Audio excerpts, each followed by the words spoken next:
Hello family soldiers, welcome to you all.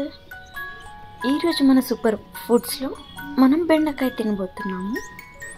తినాలంటే ముందు వండాలి కదా, సో బెండకాయ వండబోతున్నాం అనమాట. యమ్మీ and tasty and healthy, simple and easy బెండకాయ ఎలా చేయాలో చూసేద్దాం. సో ఫ్రెష్గా తెచ్చుకున్న బెండకాయలు నీట్గా వాటర్లో కడిగి పెట్టుకోవాలి. వీటిని 2 to 3 times బాగా వాష్ చేయాలి. దాని తర్వాత ఇట్లాంటి బంచ్ ఆఫ్ బెండకాయలు పెట్టుకునేసి కట్ చేసేసుకోవాలి. ఎడ్జెస్ అన్నీ తీసేసి. ఇలా చేయడం వల్ల ఏమవుతుందంటే మనకు కటింగ్ టైం అనేది సేవ్ అవుతుంది అన్నమాట. సో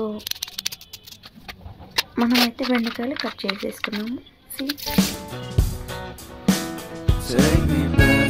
దాని తర్వాత అందులోకి కావాల్సిన 4 వెల్లుల్లిపాయలు తీసుకున్నాను నేను. వాటిని చిన్న చిన్న పీసెస్గా కట్ చేసుకోవాలి. అలాగే మనకు కావాల్సిన ఆనియన్, ఎర్రగడ్డని కొంచెం కొంచెం చిన్న చిన్న పీసెస్గా కట్ చేసుకోవాలి. సో మనమైతే ఎర్రగడ్డలు, తెల్లగడ్డలు, అట్లాగే కొంచెం కరివేపాకు పప్పుకి రెడీ చేసుకున్నాము. మన బెండకాయలు కూడా రెడీ. సో మనం కుకింగ్ ప్రాసెస్ స్టార్ట్ చేసేద్దాం.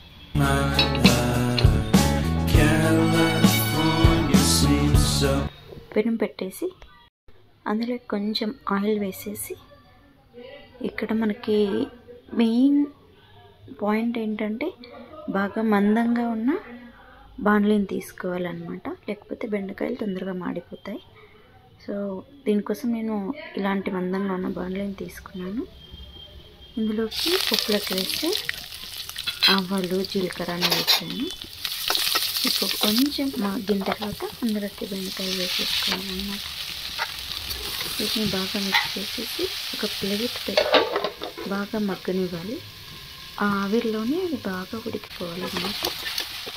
మనం వాటర్ వేస్తే అది స్టిక్కీగా అవుతుంది.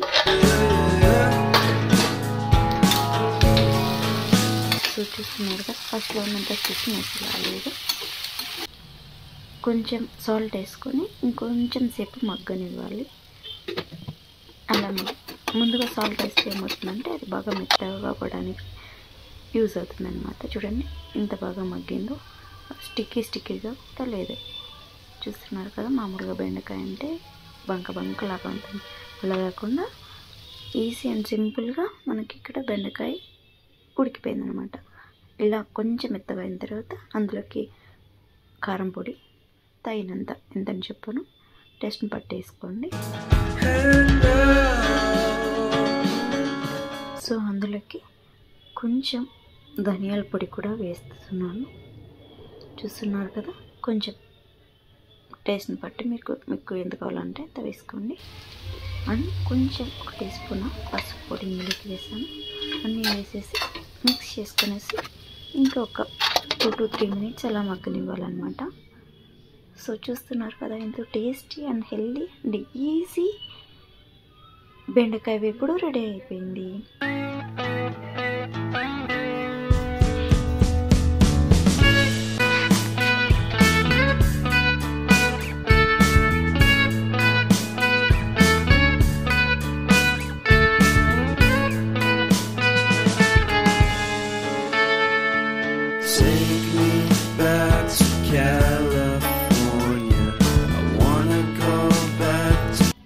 ఈ వీడియో మీకు నచ్చినట్టయితే లైక్ చేసి, షేర్ చేసి, సబ్స్క్రైబ్ చేసుకోండి. Thank you for watching.